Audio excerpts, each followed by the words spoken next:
I'm Raven, and in today's video I want to share with you different ways that you can protect yourself and your space. We all know that when it comes to our practice, protection is extremely important.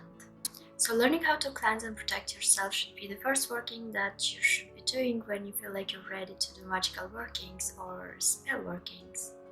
It really doesn't matter what type of workings you're interested in.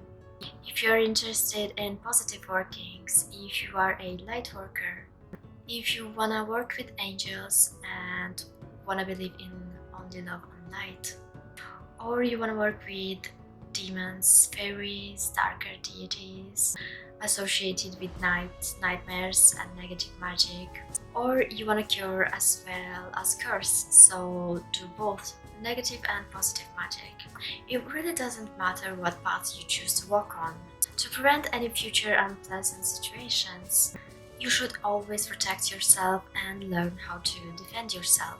When you are starting your magical working, you are going to attract attention in the astral plane, and some beings might decide to visit you, which is what you don't want, because you might find yourself in messed up situations that you don't know how to get out of. So the first way to protect yourself would be to wear enchanted jewelry. You can choose any jewelry that you want. It can be necklaces, rings, earrings, hair accessories, and so on. So you want to start by cleansing them, and then you want to charge them with intentions and wear them as usual. So your jewelry doesn't have to be anything special or witchcraft related. In case you don't want others to know about your practice, you might want to cleanse and charge your jewelry once a month or whenever you feel that you need to, using crystals for protection. So different crystals have different vibrations, and coming in contact with the energy of a crystal, it's going to balance your own energy to match theirs. You can use many crystals to bring you protections, and the most common are black obsidian, black tourmaline, snowflake obsidian, clear quartz, smoky quartz, and my favorite one is indigo gabbro. But you can definitely find more if you're interested in crystals. Just know that some of them, like indigo gabbro, doesn't need to be cleansed as often as black obsidian. That will absorb energy and in time will become less protective. So learn how to care about crystals if you choose to work with them. And if you're interested in a book about crystals, a good book is The Crystal Bible by Judy Hall. That is this one. So you can use crystals as jewelry and wear them. Put them in your purse, pockets, spell bags. You can also use them in spells, rituals, and so on. You can place them on your altar, inside puppets. It really depends on your practice. So just like with jewelry, you want to cleanse and charge your crystals with your intention before using them. And depending on your crystals, you want to cleanse and charge your crystals about one time a month. It depends on your crystal. So the next thing on my list are herbs, and you can use many different types of herbs for protection.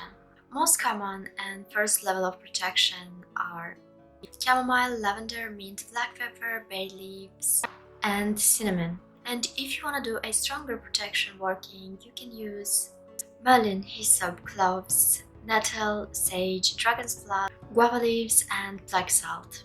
I feel like if you combine herbs, it's even better. Or you can buy ready-to-use herbs from online stores or spiritual shops. A very good book for protection will be Protection and Reversal Magic by Jason Miller. And if you're interested in a book about herbs, I feel like this book is going to help you a lot. It's called Garden Witches Herbal, and it looks like this. So you can charge herbs with your intention, and when I talk about intention, I am assuming that you already know the basics of witchcraft, which are centering, grounding, and energy manipulation. You can use herbs in spell bags, anointing oils, tea, and adding them in your meals. Just be careful, always do your research to make sure that you're not ingesting any toxic herbs. And you also don't need any expensive herbs. You can use your herbs that you have in your kitchen. They are just as good as the one that you can find in any spiritual shops. Although it's up to you if you want to support a small business, it's always a great thing to do if you can afford to. So the next thing on my list are protection spells. I already mentioned this book that I feel like everyone should start with, although you can choose to study from other books if you prefer to. Just keep in mind that without the basics, you might not get any results from your spells just because you don't know what you're doing and why. The next thing on my list is creating a witch's battle.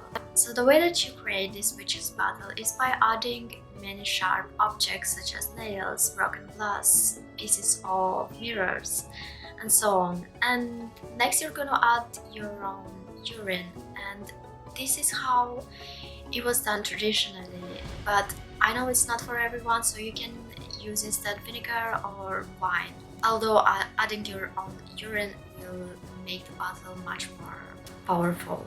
So the next thing on my list is creating a witch's protective bowl. So you can get a cheap Christmas bowl in glass or plastic. So the way you are going to create this bowl is by adding inside different types of herbs, crystals, or other ingredients that has protective properties. You can then add your intentions on a piece of paper and then add the paper inside the bowl. You can also add sigils, runes, or other symbols that you feel like will help with the intention of this working. After that, you can place this bowl around your house or your room. It's up to you, wherever you want to place it. So the next thing on my list are spell bags, and the way you want to create a spell bag, you wanna, just like with everything else that we discussed in this video, you wanna charge some herbs or crystals with your intention. Then you wanna place these items inside a black bag or whatever color really symbolizes for your protection. You want to write on a piece of paper your intention and put this piece of paper inside the black bag and carry it with you in your purse, in your car, in your pocket, wherever you want to bring protection in. Next thing on my list are incense. So you can burn incense to bring protection, such as dragon's blood, lavender, rose, neck champa, and many other incense that have protective intentions. So you want to check any herbs that have protective properties and you like the smell of, and you want to get these in form of incense sticks, incense cone, or also loose incense. If you have breathing problems or children or pets, you might want to use the other options that we discussed in this video. And when you're burning incense or any herbs, please always make sure that your home is always well ventilated. The brand that I use for incense sticks is called Satya. Their incenses are handmade with natural herbs and they don't smell like other brands that use synthetic fragrances. And because I'm really sensitive to any chemicals, synthetic fragrances, or anything toxic, I stick to natural products. It's up to you and your preferences. And that's it for this video. I hope you found it useful. As always, I thank each and every one of you who made it this far, and I'll see you in my next video.